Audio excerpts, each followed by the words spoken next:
Forces Radio and Television Service presents the Bob Hope Show with Les Brown and his band of renown, and yours truly, Bill Goodwin. And now here he is, Bob Hope.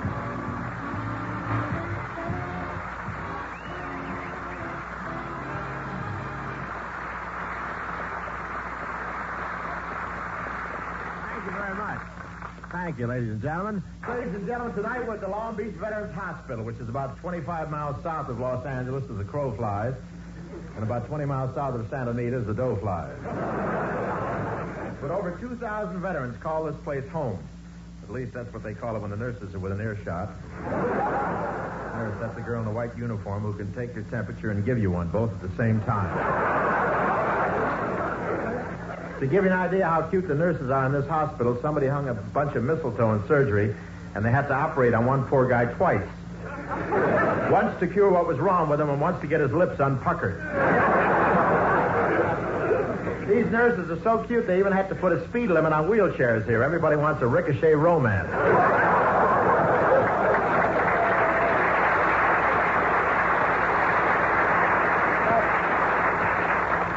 But really, this is a great place, and I wish you could all see this gorgeous auditorium we have here. And I asked Colonel McBrien what time I could put on my show for the patients. He said right after dinner, Hope. That's the usual time for their sedative.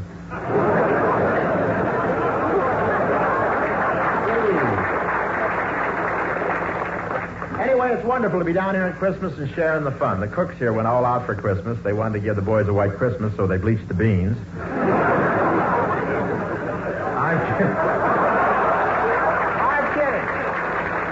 I'm kidding. Actually, they had a wonderful turkey dinner and topped it all off with a flaming dessert. Flaming dessert. That's better set fire to it, Max. Somebody goofed. And naturally, Santa came to Hollywood. He went to Red Skelton's house and left a joke book. Then he went to Les Brown's house and left a clarinet. Then he went to Marilyn Monroe's house and never left.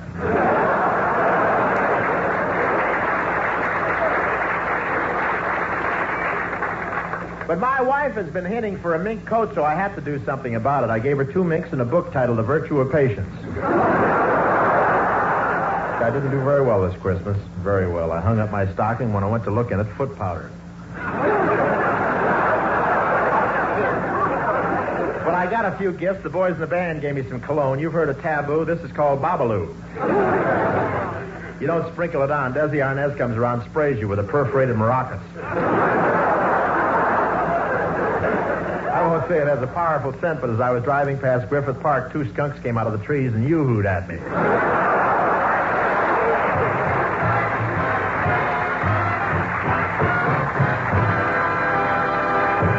And now, folks, let's go back to this morning when Bob was at his home in North Hollywood working on his Christmas list.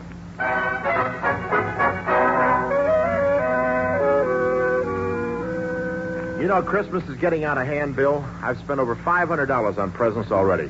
Look at this list. My agent, $100 gift. My producer, $100 gift. Les Brown, $75. Imagine spending $75 on a band leader who doesn't even know the words to Shaboom. I don't know. Les is a big band leader, Bob. Yeah, thanks to me. When I met him, he didn't have a clarinet to blow in. He was tuning the sweet potato for Tennessee Ernie. And look at this, a $75 gift from Margaret Whiting. I'd like to know what she does for me. Well, she sings a wonderful song. So does Cass Daly, and I'd have somebody to shoot pool with.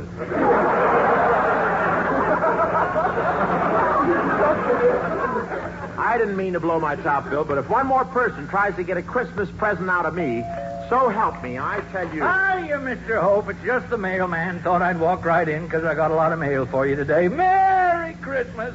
I always remember you, and I know you won't forget me.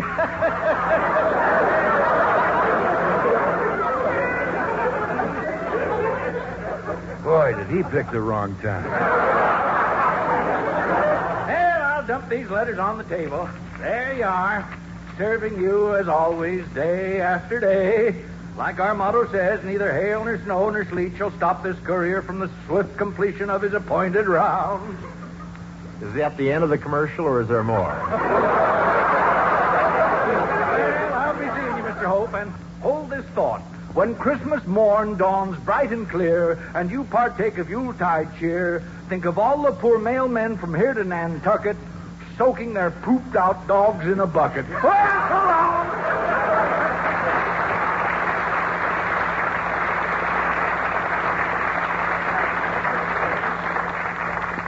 Thank you, Nick Kenny. Thank you. Well, gee, Bob, now you'll have to give him a present. Yeah, especially after that laugh he got. Well, let's see what he brought, Bill. Well, plenty. Look at all these Christmas cards.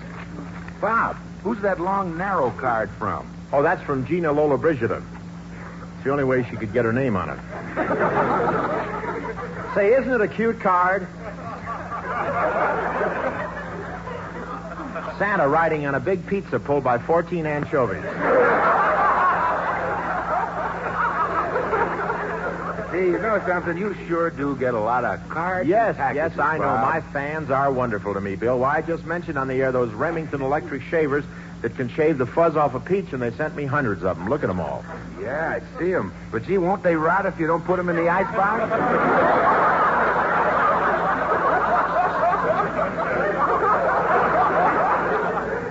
Yeah, well, the pits will come in handy anyway. I'm stuffing a mattress for Milton Berle.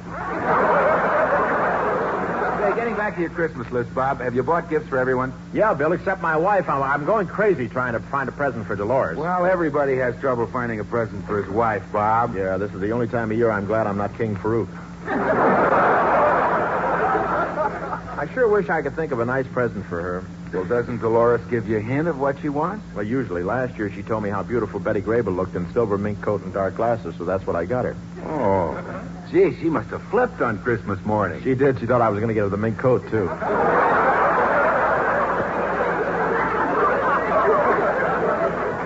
Come on, Bill. Let's run downtown right now and see if we can find something for her. Okay, Bob.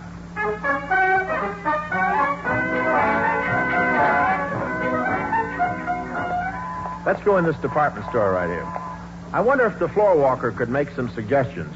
Oh, excuse me. Yes?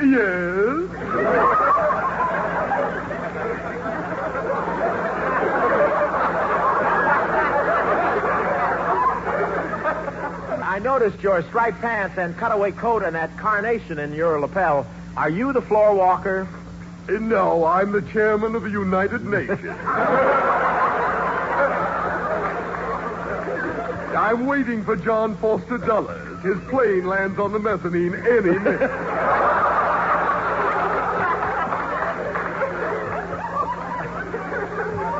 What can I do for you? Well, I've got to buy a present for my wife. Do you have any suggestions? Yeah, how about a fur coat? We have a heavenly silver mink coat for $15,000. No, that's too much. We have a blue mink for $10,000. Or a lovely ranch mink coat for $5,000. Look, what can I get for about $200? A shower curtain with 5 o'clock shadow.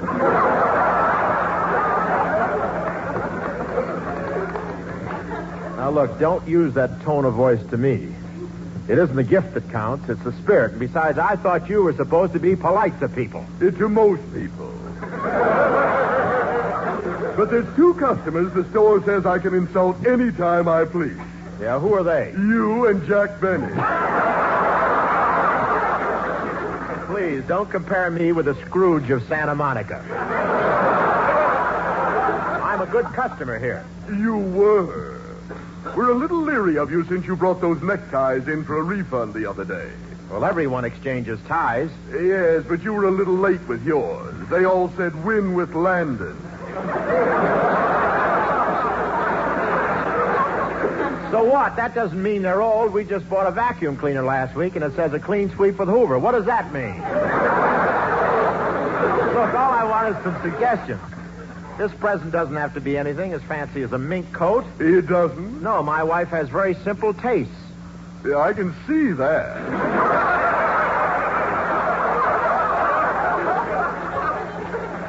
You must have got up on the wrong side of your hairdryer this morning. Now, will you please direct me to the less expensive gifts? I've got to get my wife a present. Very well. Go straight down this aisle, turn left through housewares and notions, then turn right through cotton goods and straight on out. Where will that take me? To the sidewalk. The Salvation Army is right next door. You can snatch something for her off one of the racks.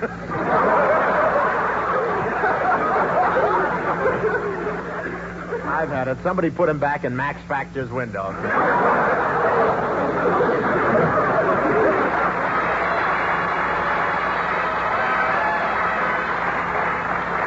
Here's Margaret Whiting with It's Christmas Time Again.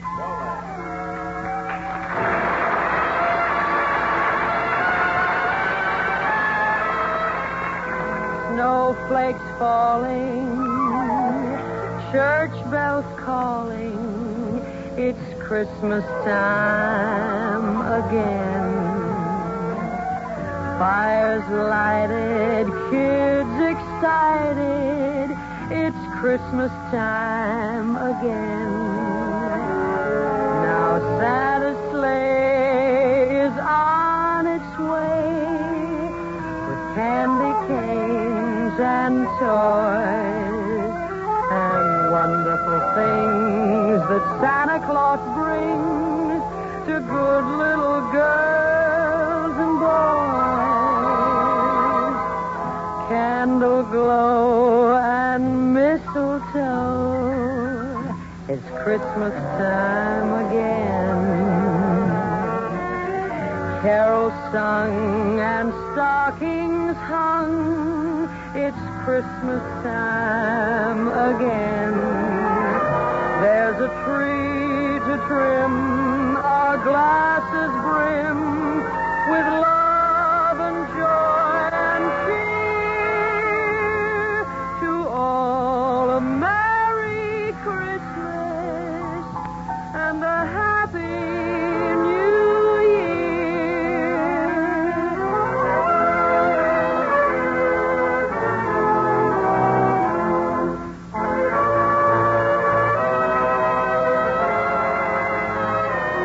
There's a tree to trim, our glasses brim with love and joy and cheer.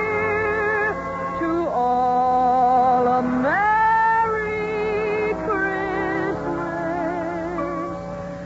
and a Happy New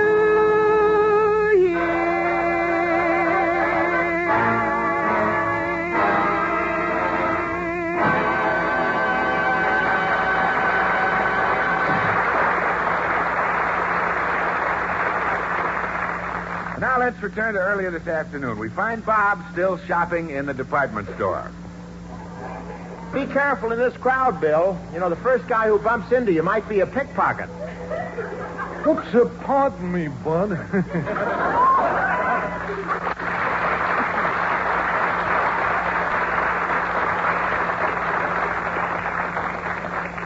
It's crowded in here, ain't it? Yeah, I was just telling my friend in this mob, you got to watch out for pickpockets. You know, in a crowd like this, there are all kinds of dishonest persons. They look as honest as you and me, but they're nothing but cheap, thieving crooks. Well, heavens to J. Edgar Hoover. Well, thanks for tipping me off, Buster.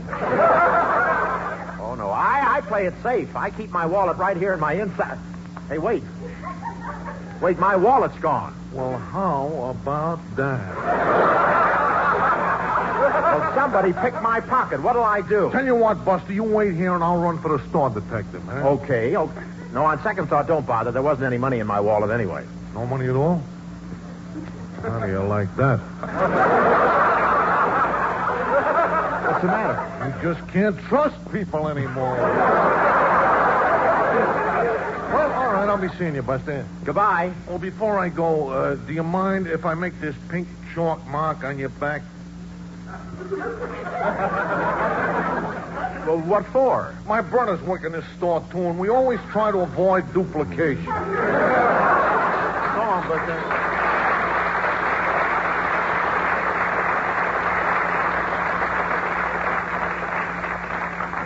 So long. See you on Dragnet.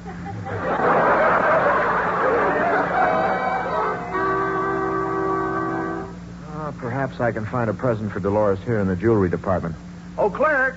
Yes, sir? Are these bracelets diamonds or rhinestones? Oh, they're diamonds, sir. Everything in this case is diamonds. Beautiful, isn't it? Yeah, it looks like Bobo Rockefeller's deep freeze. Well, how much are these bracelets? This one is $15,000. This one is $12,000. And then they go all the way down to those cheap bracelets over there at $6,000. Cheap ones at $6,000? Oh, they make a fairly nice gift if you have a servant or an upstairs maid to take care of. I do, but I don't know her quite that well.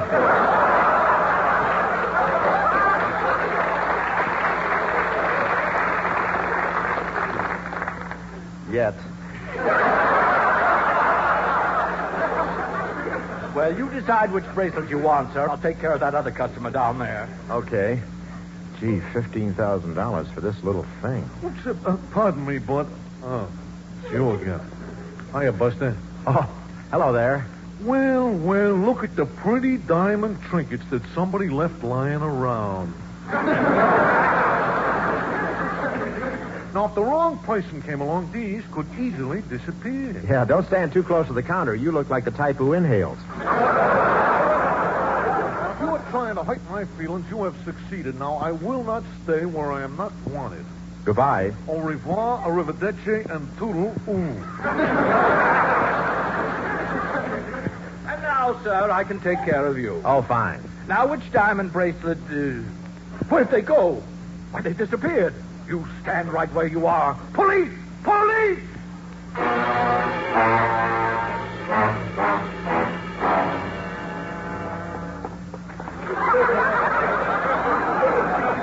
Now, wait a minute. I didn't steal those bracelets, and I'm warning you, I know the people who own this store. Where are you taking me? Right into this office. How do you do? Oh, who are you? Allow me to introduce myself. I'm Hubert Updike III. I am the owner of this establishment. Oh, well, I knew the people who owned it before. You must have just bought it. Well, not exactly. Dear old Dad gave it to me for my birthday. He gave it to you for your birthday? Yes, Dad is so thoughtful. For my last birthday, he wanted to give me an ocean liner. He wanted to give me the Queen Mary or the Queen Elizabeth, but the Canard Company wouldn't break up the set.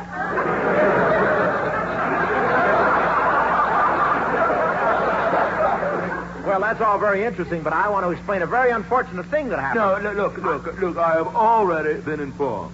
We don't like thieves, and I can see by looking at you, you are a nasty one.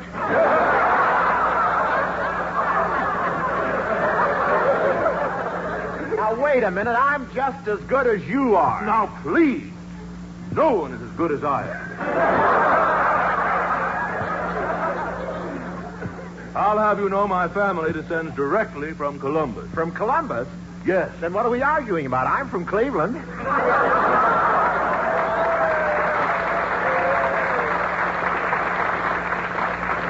a lot of happy losers here tonight. Ooh, how vulgar. What's the matter?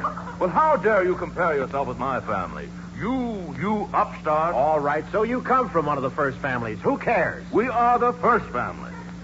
In our set, George Washington is a wetback. Well, okay, I'm sorry. No, we're a very, very old family. My great-great-grandmother was the first person to step off the Mayflower. Poor old girl. Poor old girl? Yeah, she stepped off while they're still 50 miles from shore. Oh, that is too bad. Yes, what a way to go. She died with a clump of seaweed in her hair, a smile on her lips, and a bustle full of barracuda. Oh, but enough of this, I tell you. Kindly return my property, or I shall summon a blue coat. Oh, now listen, you crew-cut Fort Knox. I didn't steal a thing. It was that other fella that was in here. Well, if you'll just give us the name of your accomplice, I'll see that you get a reduced sentence. A reduced sentence, possibly only 5 or 10 years. 5 or 10 years, that's awful. No. Dear old Dad knows the warden, and he'll get you into the part of the prison where the rich people go. Oh, you'll love it. Your own ticker tape, cell-to-cell carpeting, and it even has a contour electric chair. Who are you trying to kid? Nobody's that powerful. Well, Dad is. Dad is the richest man in the world. Oh, yeah? How about Howard Hughes? We have him down for a care package.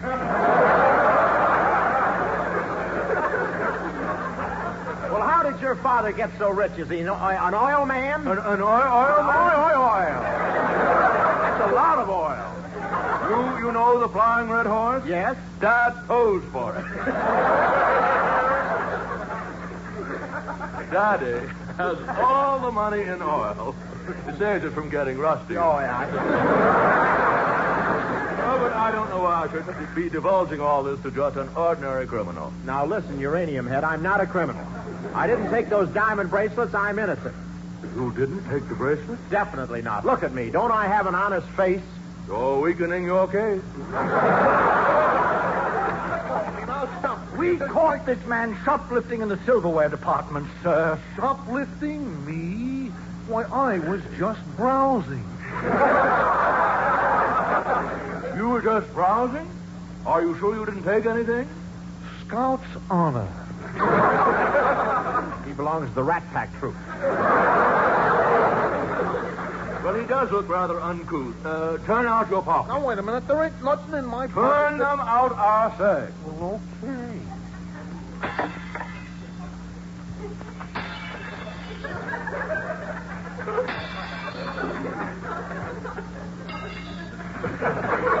When I browse, I browse. Now, stand back there, everybody. You see this gun? I am leaving, and if anyone tries to stop me, I'll blast them. I'll stop you. Look out!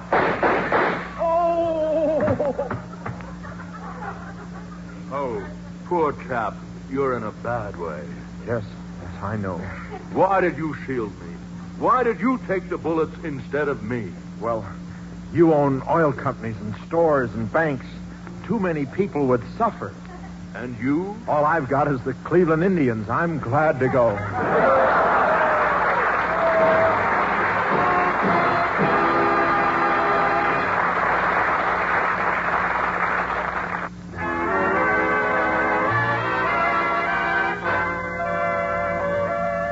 Here's a very beautiful Evans and Livingston Christmas number from Lemon Drop Kid with Margaret Whiting and yours truly, Silver Bells.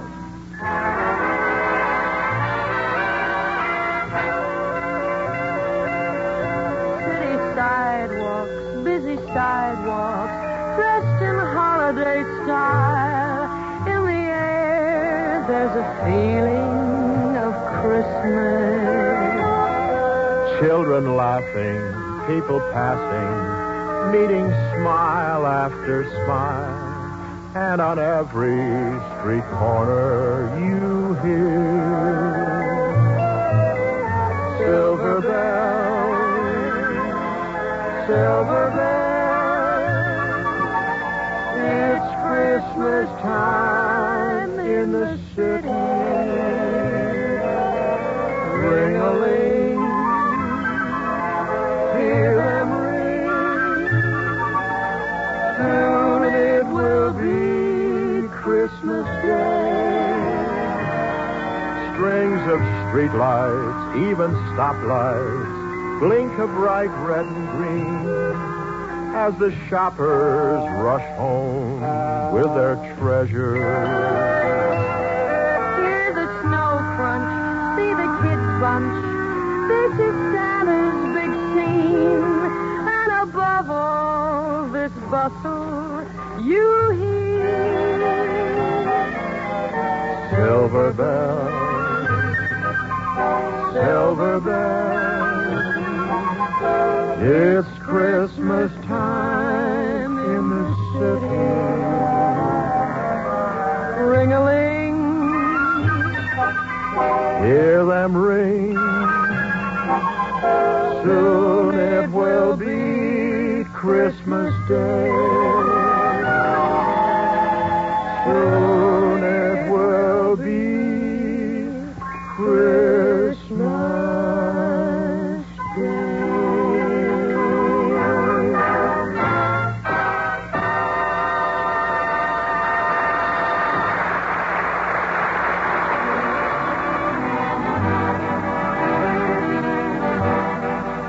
The preceding Christmas program has come to you through the worldwide facilities of the United States Armed Forces Radio and Television Service.